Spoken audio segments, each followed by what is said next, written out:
جن کے مر گئے ہیں ان کو سڑک کے اوپر لاشیں رکھ کے بیٹھنا پڑا ایف آئی آر کٹوانے کے لیے. بالکل اس کا پورا تو بالکل ہمیں ملنا چاہیے اور سب کلنگز کا ملنا چاہیے. لیکن یہ تو آج کے ہم اس واقعے کی بات کریں. دیکھیے یہ خود ان کا بھی یہی سٹانس تھا کہ ٹریگر کھینچنے والا ہاتھ نہیں ہوتا, پیچھے سے آرڈر دینے والا ہاتھ ہوتا ہے. تو یہ بتائیے کس نے آرڈر دی؟ یہ تو بتانا راجہ بشارت صاحب کا کام ہے نا.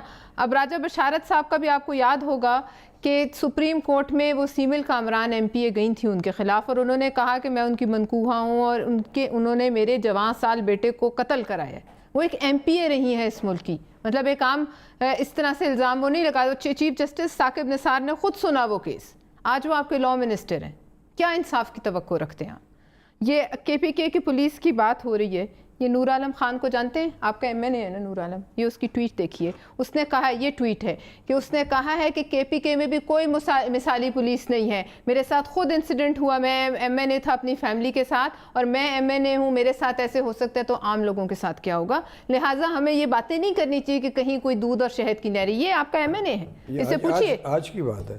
یہ اس نے کس طرح لکھا؟ نہیں تو اس نے صحیح لکھا ہے, اس نے غلط بات نہیں لکھی ہے. جو سٹنگ گورنمنٹ ہے وہ تو کہتی ہے ہمارے یہاں تو سب اچھا ہے, دوسرے صوبے میں مسئلہ ہے. مسئلہ تو یہ ہے کہ پاکستانی مار رہے ہیں نا. اگر آپ بتا سکیں تو کیا ایکشن ان کے ذہن میں ہے کہ جی کیا ایکشن لیں؟